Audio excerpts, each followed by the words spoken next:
have any...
If you ever have any...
Astra Abyssosque.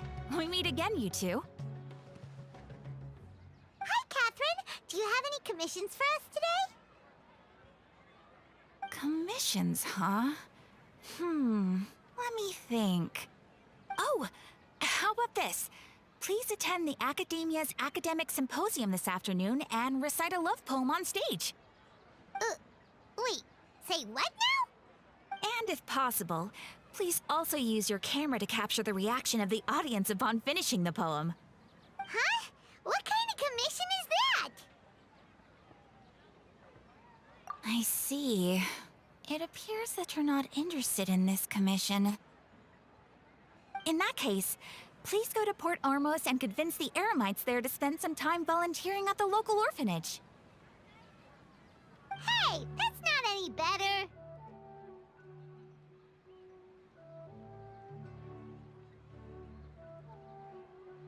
I'm sure the mercenaries will have some interesting reactions as well. Paimon's gotta ask, just who exactly has been submitting these commissions to the Adventurers Guild? Oh, the commissioner? Well, actually, I just wanted to see the two of you in action. Was it so obvious? I was hoping you would actually take one of those commissions. That kind of chance to observe humans doesn't come by often. Ah, so it's Nahida. Paimon just knew Catherine wouldn't crack those kinds of jokes. When did you get into her head? From when she said, Ad Astra Abyssosque? So it's been you this whole time? Are you done resting up, Nahida? Yes. I've been sleeping ever since we parted ways, and I even had a really, really long dream.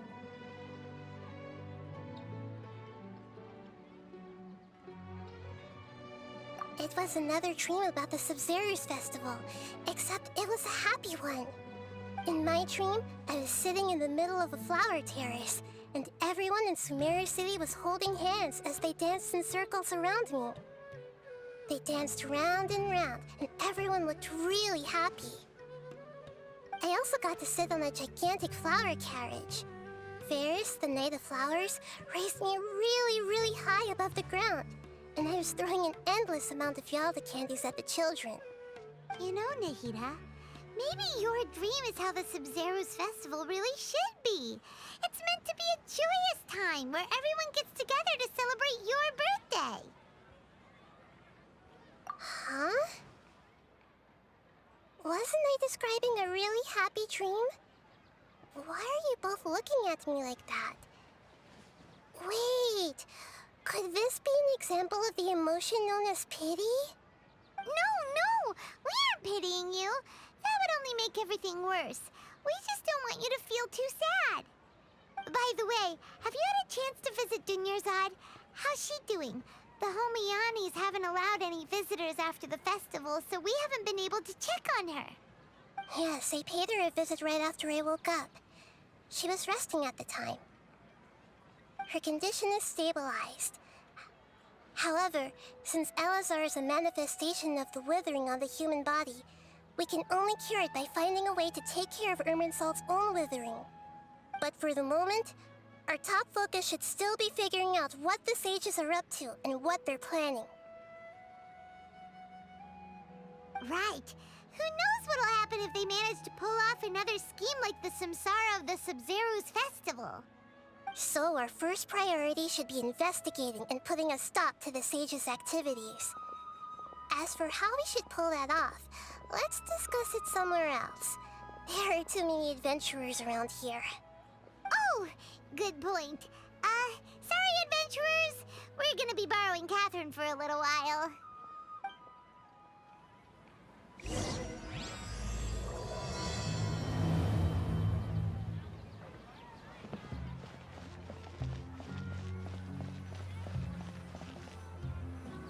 Let's continue our chat here.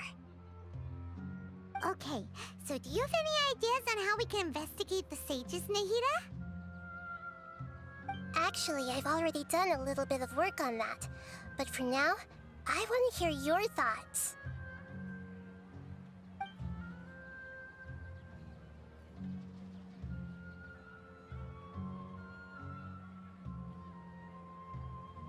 No way, that's too risky. You mean it'd be too easy to get caught?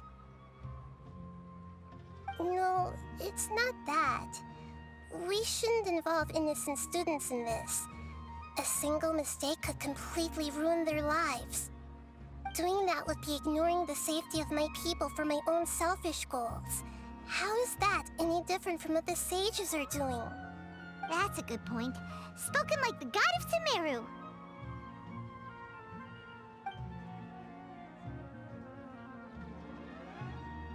I've already tried that, but all the key members of the Academia, even the core of 30 guards, intentionally avoid wearing their Akasha terminals. It seems that from the very beginning, they've been guarding against info leaks from the Akasha. Of course, it could also be because they're wary of me. Have you already caught the sage's attention? I'm guessing not yet. But distrusting me would make perfect sense if they've ever paid attention to the urban legends about me. In any case, I probably can't take over their minds directly. We're in the dark as of now. Since we still don't know anything about their goals, any rash move could tip them off and lead to terrible consequences. After all, every person in Sumeru City is one of their hostages. Are we really out of ideas? Nahida, you're super smart, so you already have something in mind, right? Don't keep us in suspense. Spill the beans already. According to a popular theory from the Vahumana Darshan of the Academia, rejecting impractical motions at the beginning of a planning session will give more weight to the actual proposal. Okay, but aren't you the god of wisdom? You don't have to use that kind of gimmick to make us take your ideas seriously.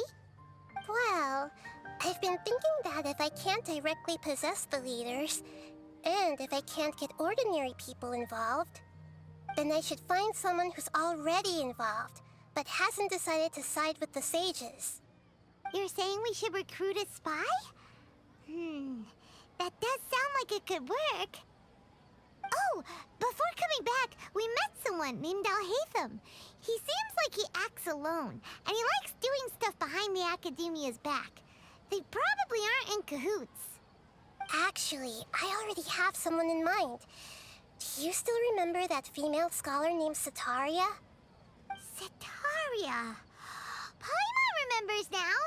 Isn't she the one who's always trailing behind the Grand Sage of the Academia? We ran into her basically every time the Sub-Zero's festival repeated itself. You could even say we're old enemies by now. Paimon still remembers the smug and mean way she always spoke to Nilu. I've always liked observing all kinds of people, and Sataria has always stood out from the crowd. She was born in the desert and was hailed as their greatest genius. Her academic gifts allowed her special admission into the Academia, and also gave her the opportunity to serve as the sage's assistant. Oh, Paimon didn't know she was from the desert. She must be pretty special then. Paimon feels like most of the desert dwellers around the city are working as mercenaries. The name Sitaria means star. When she lived in the desert, she shone like the brightest star in the night sky. Later on, she was chosen by the sun. The star was given a place in the daytime sky to complement the sun's dazzling light. Soon after, the star witnessed the sun scorching the earth, which brought forth many disasters. The star began to waver. Instead of staying beside such a sun, wouldn't it be better to return and light up part of the night sky? But in the end, she couldn't give up the radiance of daytime. To cope with her shame, the star buried her guilt and closed her eyes. From the sound of it, Sitaria's just hung up on the research opportunities here. But she doesn't really support the academia. She still feels guilty about not doing more for the desert, right? She's just running away from her problems. Indeed. When they are presented with complex moral issues, many people will simply plug their ears and go with the flow until the problem can't be fixed anymore. She's suppressing a lot of guilt, but before she realized it, she had already become the sage's accomplice. She can't deny her part in their schemes anymore. Right. We must somehow make her face her problems again. That way, not only can we get useful intel from her, but she can also use it as an opportunity to redeem herself. From my past observations, Sitaria will take a day off from the academia every 10 days to do some shopping in the city. Tomorrow afternoon just happens to be a shopping day for her. That'll be our chance. To prepare, let's go check out some of her favorite spots and have a quick chat with a few of the vendors there.